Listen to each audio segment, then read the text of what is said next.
Our first session is a fireside chat on the implications of the new labor codes on MSMEs. For that, I would like to invite our moderator, Mr. R. Srinivasan, Co-Chairperson MSME from Bombay Chamber and Director AIRA Consulting Private Limited, and our speaker, Mr. Lancy D'Souza, Advocate and Legal Advisor, Bombay Chamber of Commerce and Industry, to kindly join us on the days. I just want to start with, what one understands about this entire labor code is that some 29 laws have been folded into consolidated into 4 codes. Can you make it, simple language, common language to say, what are those codes and what do they mean? Thank you, Srini. It's a pleasure to be here with you all this morning. The labor codes that have come in, they have shaken up the industry so much that we in the legal departments, we eat, sleep, drink, dream labor codes and the implications. Now these so-called simplification, what is called of labor laws, I would just put it this way. If there are 40 people traveling in a bus, they have been pushed into one car. Nothing is simplified. The laws are the same, but they have put it under different umbrellas, that's all. Now, if you open the codes and you read it, you will find that you are sailing in the same stormy waters. All that you have to do is, your library has shortened to only 4 books where you have to keep 40 books. But the compliances are the same. Okay. Now, when you look at those compliances, I feel, and these are my personal views, there is no respite for the industry.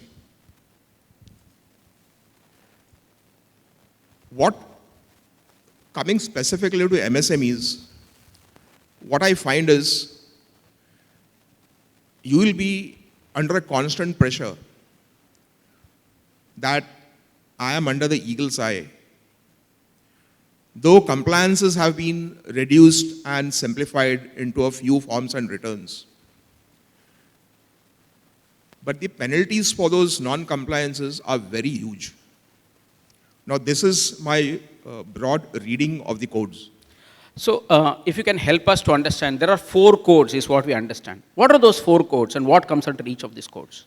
What those codes cover is, one is, what is the very soul of an employee of an employment contract is, do the work and I pay you wages. So one code covers the mode, manner, time, payment of wages.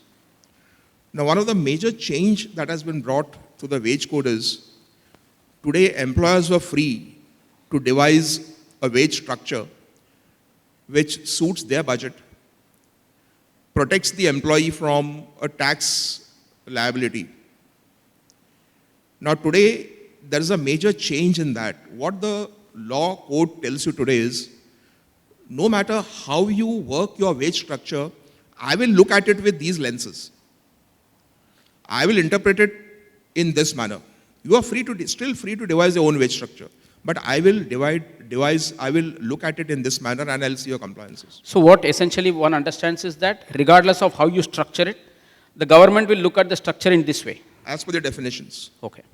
Now, one of the main changes is, most of your manpower costs were related to the basic wages. Your gratuity payouts, your bonus payouts, your other payouts.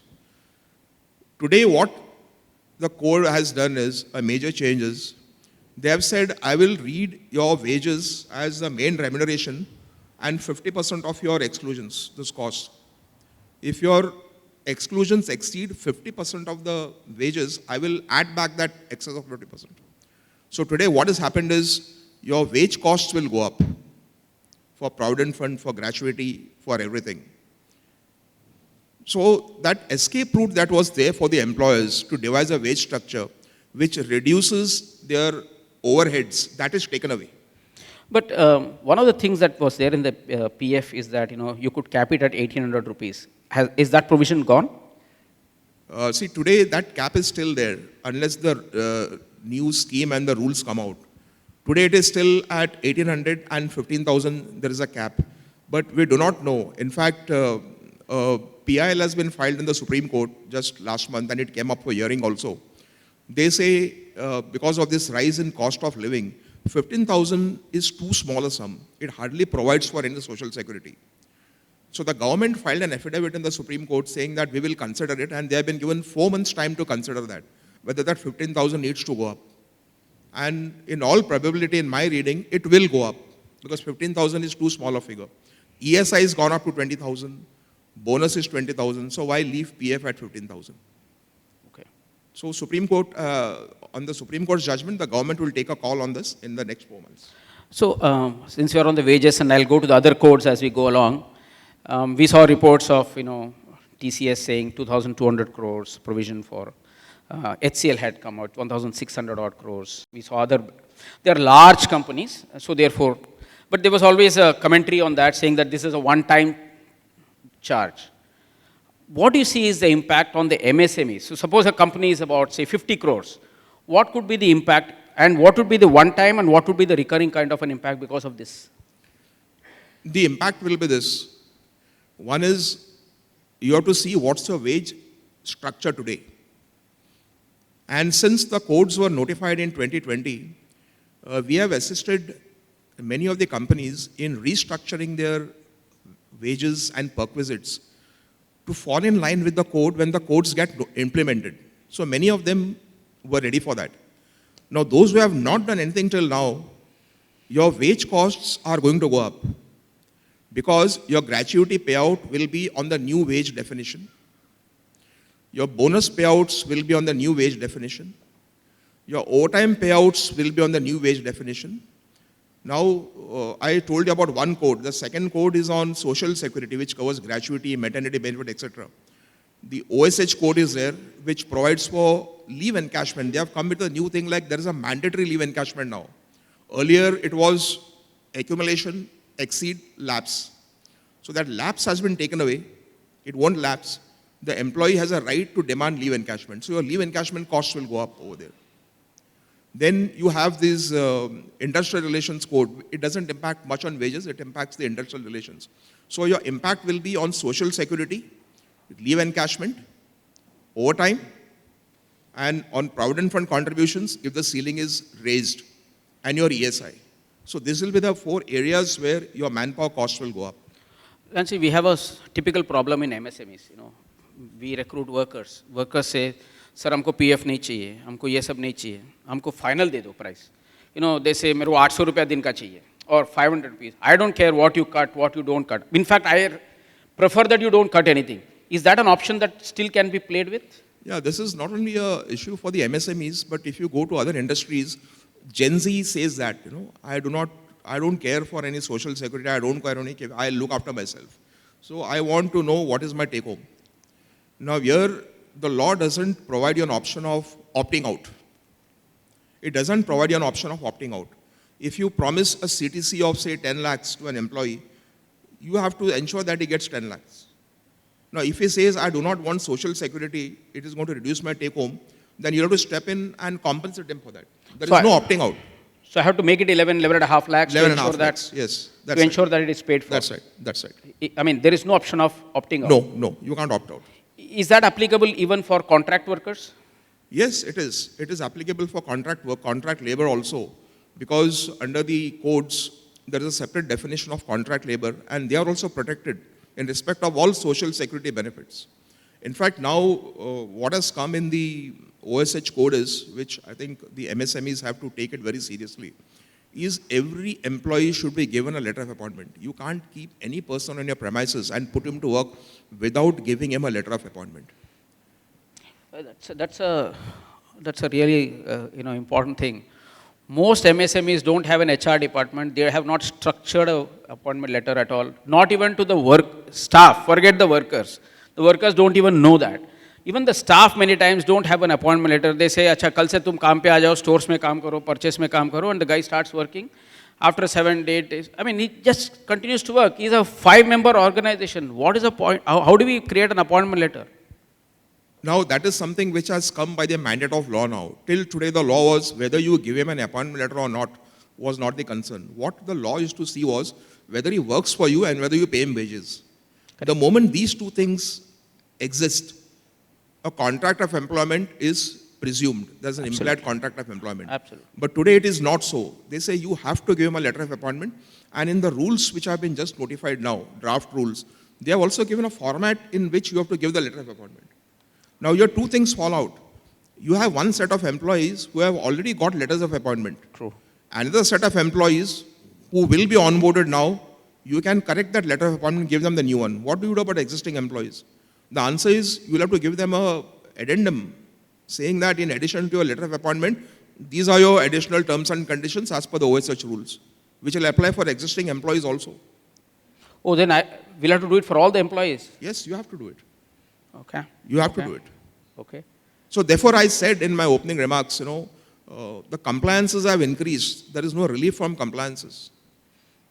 Now, for small MSMEs, now there has to be a digital literacy, borrowing the word from the esteemed speaker who spoke before me. There has to be a digital literacy in all MSMEs, because all your regulatory provisions, they speak about maintaining records, filing returns, submitting information digitally. So you will have to have someone on your premises, in your establishments, who will do all these things for you. So, Lancy, this again, going back to contract workers, because a lot of MSMEs depend on contract workers. And you get a local guy to provide a contract, because suppose I'm setting up a plant in Khalapur. There is no large contract employer available. There is a local fellow who's a reasonably good guy in whatever way you understand the good guy. He is able to provide you 30, 40 workers, Is it important for me to check whether he is also giving appointment letter to his people on my premise?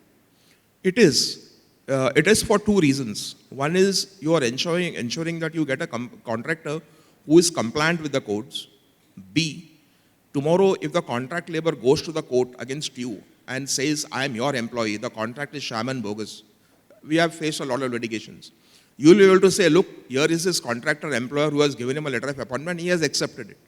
So that will be an added point for you if you ensure that a contractor complies with it. Number two, if you look at the OSH code, it abolishes contract labor in all core activities. It abolishes section 57, it abolishes contract labor in all core activities.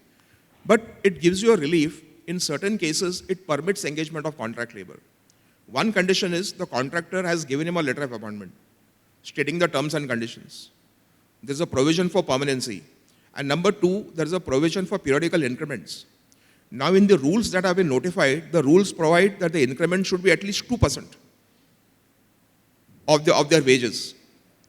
So now you cannot rely only on minimum wages. The MSMEs cannot rely only on minimum wages for their employees. The letter of appointment should also make a provision for increment, which is minimum 2% under the rules. 2% of what? Basic or total? The wages, 2% of the wages. Of the wages. No, so this is a very interesting point about, core activities. So we have chemical plants, right?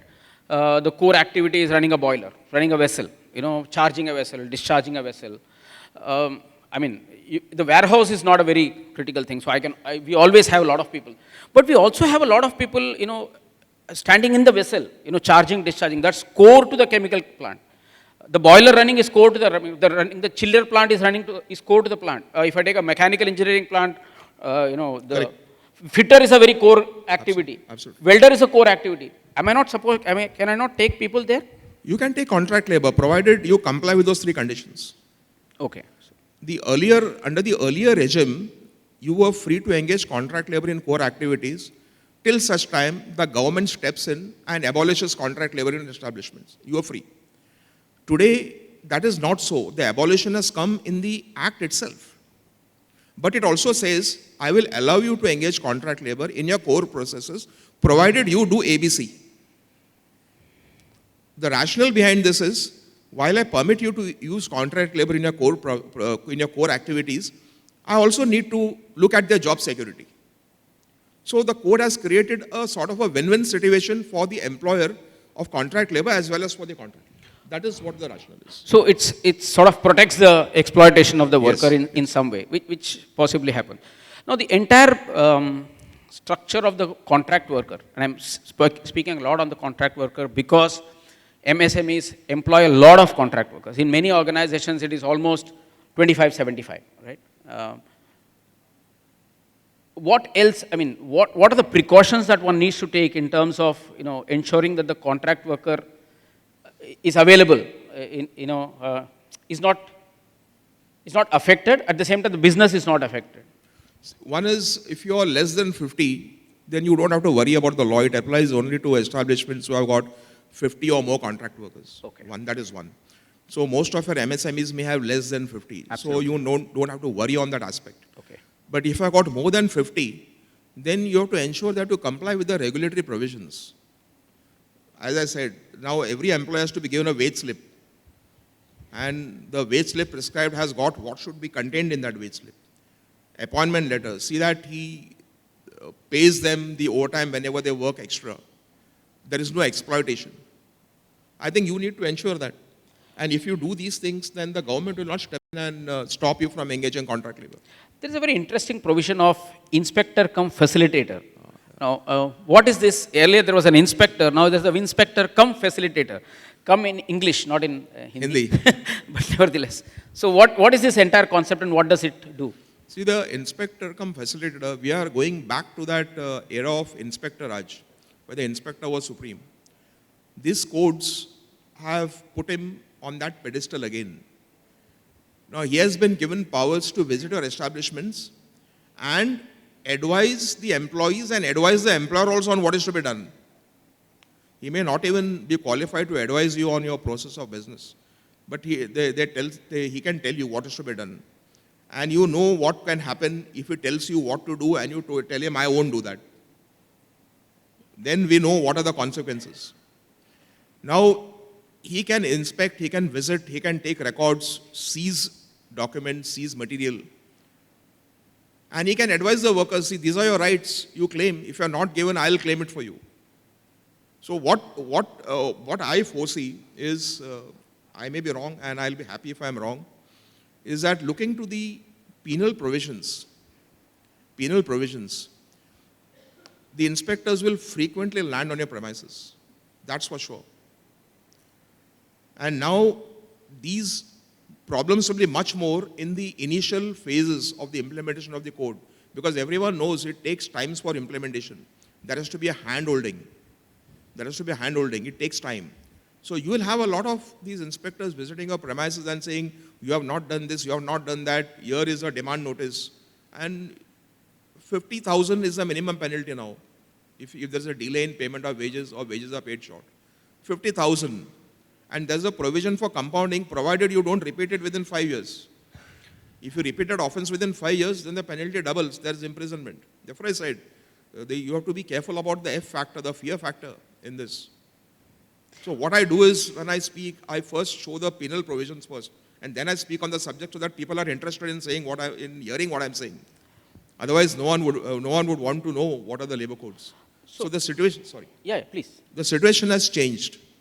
So the inspectors, I would say that it is not the ease of doing business. The inspector will step in and make it the dis-ease of doing business. That is what I foresee. Inspector come facilitator, he won't facilitate anything. We all know what they will facilitate. They'll come, inspect, create a problem, and they'll facilitate you how to solve it. And we all know how they tell you to solve it. So that is something which you have to be careful of. And since the rules have not been notified, you still have 3 months to organize your enterprise, to organize your compliances, to bring it in tune with what the code expects you to do.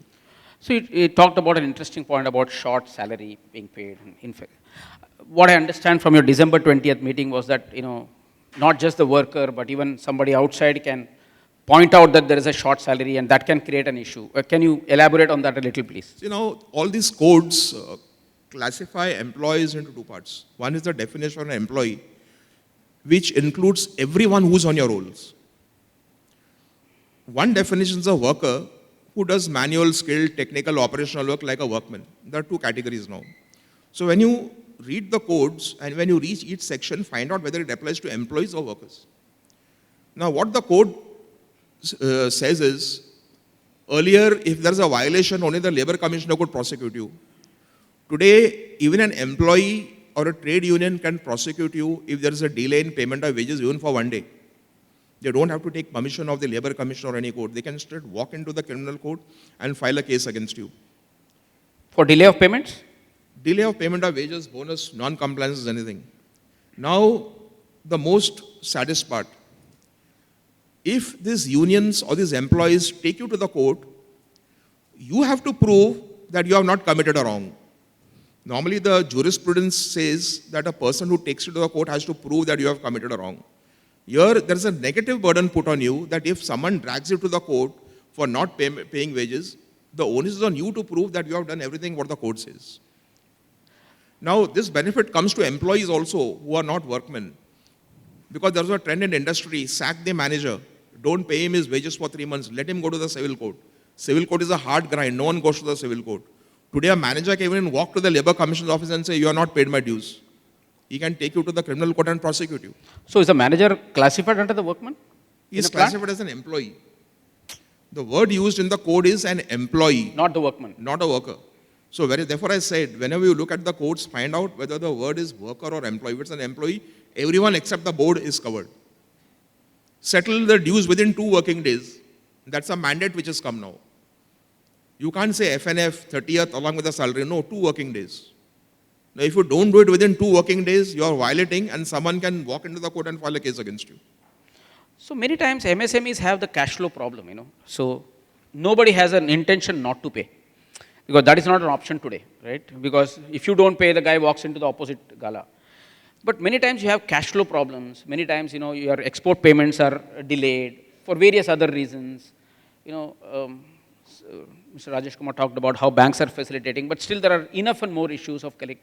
So sometimes the salaries do go up. The earlier practice was, 7th the salary is due. You put up a notice on the board saying that, this time the salary will be paid on 10th. Workman used to have a look at it and then say, 10 तारीख को payment आ जाएगा. Now, is that not an option today?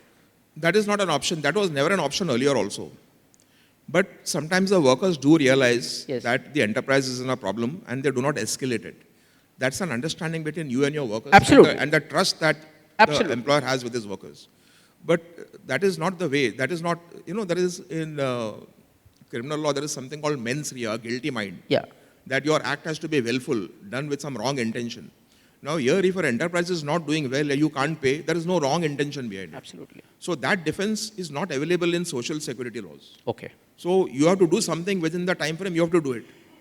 But in these cases, you have to take your employees into confidence. Sometimes what can happen is, we have seen, where contractors come and tell you, my principal employer has not settled my bill, where do I pay it to you from? Now, the rules have given you a solution to this. The rules which have now come in says, the principal employer is required to pay the wages of the contract labor to the contractor in time. Okay. And if he doesn't pay, and you are not able to consequently pay to your employees as a contractor, the news will come on the principal employer. Now, this is something good that has come for MSMEs who are contractors to bigger establishments. That the law says, you have to pay me. You may keep my bill, pending for whatever reasons you have got. You may keep my service charges pending. You may keep other things pending. But so far as the portion of the employee's wages are concerned, you have to pay me within time so that I can make a consequential payment to my employer. That's interesting. That's very, very, very interesting. A lot of people take contractual work, particularly they do, a lot of work on behalf of clients, large clients. And so that is, I think, very, very interesting. On a lighter note, what is good in this law? Oh, that's a very difficult question to answer. What is good? If you ask me what is bad, I would have given you a huge list. This day is not enough. Yeah. What is good is, it is reduced the number of compliances. That is good. Bad part is non-compliance has been made, it will be met with stringent penalties. Good part is, it has given protection to many employees who were earlier not protected, like managers, etc., who were left at the mercy of their employers. Just got it. The bad part is, it has permitted anyone to drag you to the court. Now, I'll tell you how that section can be misused.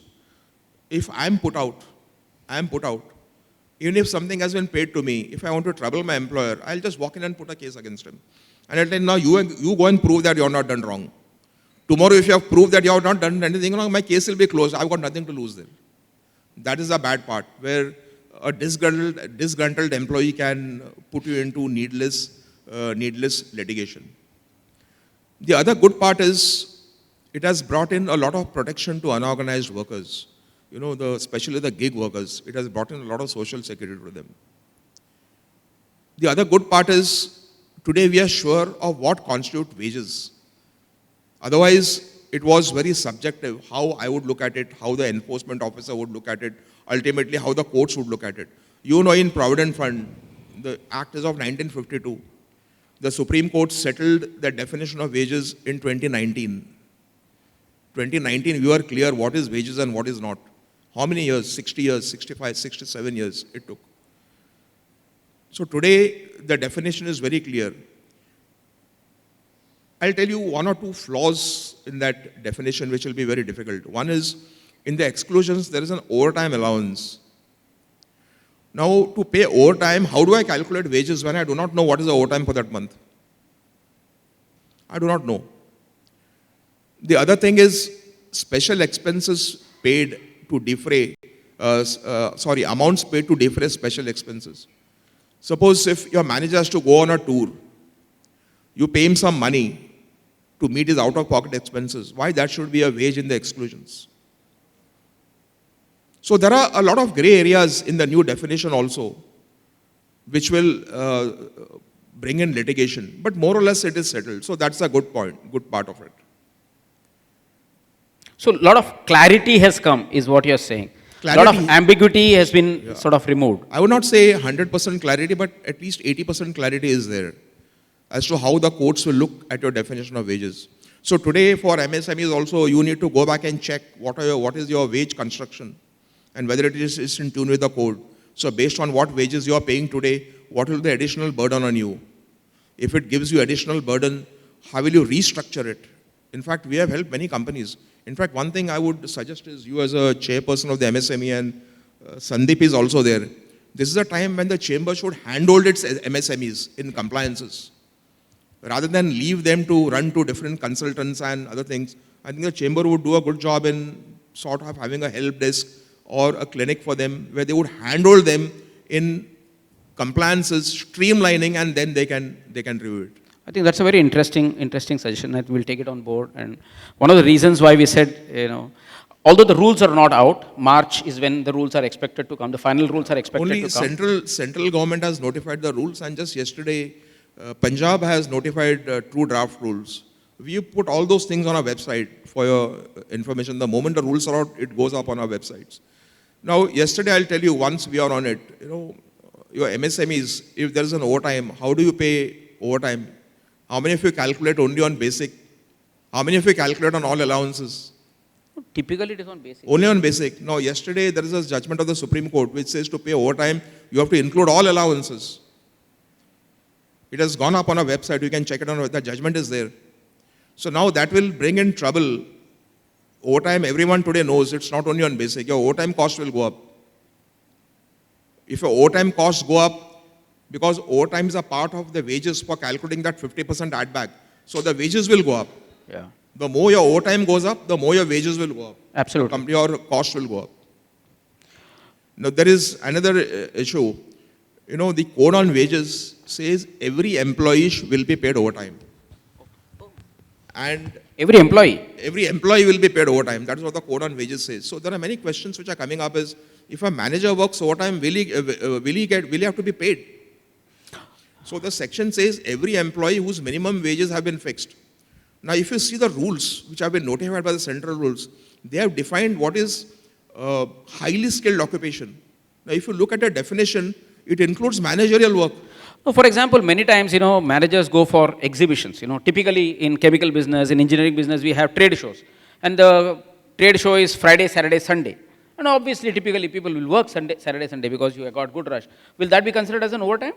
It will be considered as an overtime, and plus it will be considered as working on a weekly off for which you will have to give him a compensatory off. Interesting. Now, the definition of a semi-skilled worker includes a person who supervises unskilled work. Today, the law was what? If you are supervising some people under you, you are not a workman. You are out of the labor laws. Now, semi-skilled is brought under that. Now, if they fix minimum wages for semi-skilled people, then they are covered under minimum wages. If they are covered under minimum wages, they are covered under the code of wages for overtime. So I think the MSME should, now they are just draft rules. You have to write to the government to amend the definition of highly skilled, highly occupational skill, because it will bring in managers. This is a time for you to write to them that this will affect the industry. One small, since labor is concurrent, you have central laws, you have state laws. So Maharashtra will have its own laws, Gujarat will have, so somebody has got a plant in Maharashtra and Gujarat, will have multiple compliances? The codes are central, so they apply in all states, but the rules are state specific. And going by the trend, the rules will be uniform. Okay. As per the central rules. They won't change. Only the specified authorities would change. They will not change. So they will remain the same. Now, what can possibly happen is, it being a concurrent subject, the leave entitled, some governments may put in some better provisions of leave. Okay. Because what the code says is that's the minimum, I'll give you something more. Just I'll tell you, yesterday we had a matter in the High Court. We won it for our clients. I'll tell you how these inspectors come facilitators would work. The leave encashment under the Shops Act was 42 days, not more than 42 days. The employer was allowing a leave accumulation, Employer was allowing a leave accumulation of 90 days for the workers and 120 days for the managers. So the inspector goes and says, you have violated, and he prosecutes the chairman and the director. And the magistrate's court issues summons, come and appear before me. Now tell me what is wrong if I permit a better accumulation. There's nothing wrong. But I am being prosecuted. So yesterday when the matter came up in the High Court, we told the judge two things. What wrong have I done by giving him something more than the law permits? If I keep it 42, he has to exhaust his leave. He has to take leave when he doesn't want to go.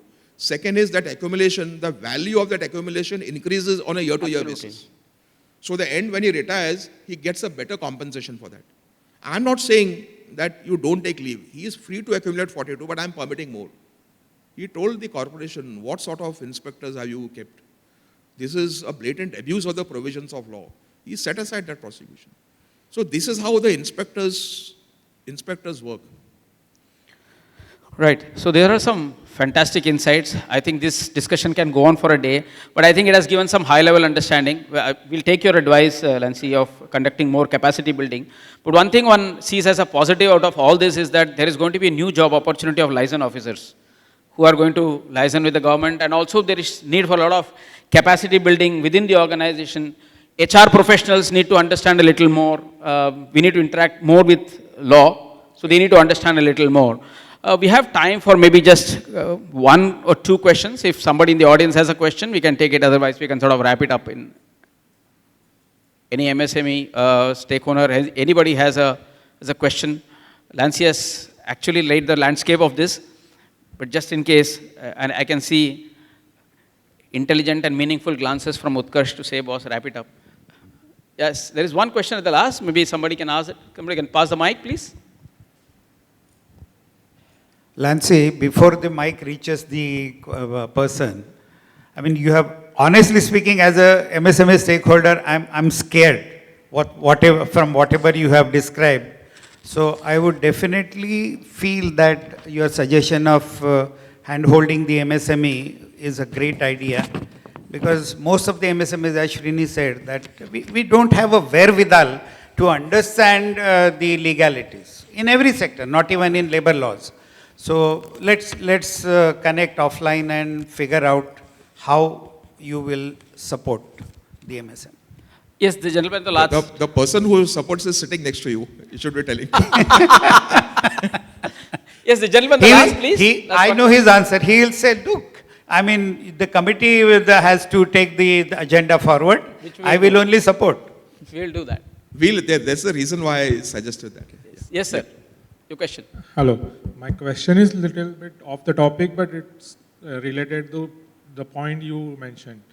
You said the law now specifies that the principal company should pay to the contractor on the time, at least to the wages part. Is it applicable only for the workers actually employed within the premises, or it is also applicable for the EPC contracts where we are sending our team to the third party, Good question. but the contract is from actually some EPC contractor? Yes. Now, And if, is it applicable even for the part of material supply part? now first is you have to see whether your question is from the point of view of the principal employer or the contractor. Then I can explain it to you in a much better way. Is it applicable for all entire chain? Okay. One is you have to see the definition of a contractor. A person who undertakes to provide a given result or who supplies manpower. Now, if you fall within the definition of a contractor, then that provision applies to you. Now, there could be one area where you manufacture material in your premises and you send it. Your employees don't go there. It's only an order placed on you to produce certain goods and supply it. So that will not come into this. But if you have your employees going onto that site or a third party site, which is the work site of the principal employer, then these provisions would apply to you. Even for capital investment? Sorry, even for? Even for capital investment. I mean, the principal is investing in the factory and we are sending our team for that particular work. No, then then you are not a contractor there. Therefore, I said you have to first bring yourself within the scope and ambit of the definition of a contractor. Now, if you have invested capital in a particular entity, why are you sending your people there? What is the purpose? No, we are not investing as a capital. That principal, let's say some particular company is investing somewhere and we are being told to do installation work of that machine. Then it is. Absolutely. Then it is. That's precisely what he said. Yes. If you're only sending manpower, you're covered under the contractor. Yes. Okay, thank The you. lady in the last, I think that's the last question we'll take for the day. It's a bit extension to Sir's question. So a lot of MSMEs or small companies are also employing freelancers. So are freelancers also covered under labor code, and how we as an employer for freelancers have to be ready for it? Freelancers are not employees, but that person has to be a genuine freelancer. You may appoint someone and call him a freelancer, but he may be working for you just like any other employee. I'm talking about a genuine who is a freelancer. He is free to work for several employees in a day. So freelancers are excluded from the definition of this. They may fall into the category of gig workers. Because a gig worker works outside the four corners of an employer-employee relationship. So there is some protection for him under the chapter on gig workers. But he will not be under the contract labor. Okay. So, a lot of food for thought. Thank you so much. A lot of good things, a lot of not so good things. But I think we need to sort of manage the environment, understand where we are operating from, and restructure and reimagine our businesses around that. Thank you so much, Lancy D'Souza. It was such a pleasure. Thank you, We'll have Srini. more sessions on capacity Sure, building sure, with you. sure. Yeah? Thank you very much. Thank you very much. Thank you so much for the speaker and moderator for providing their insightful thoughts. I request Sandeep Khosla, Director Bombay Chamber, to please present mementos to a speaker and moderator as a token of appreciation.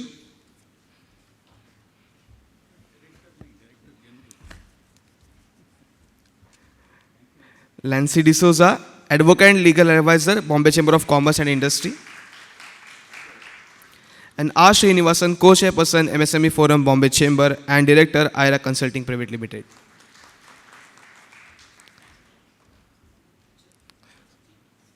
So I request everyone to please stand for a group picture.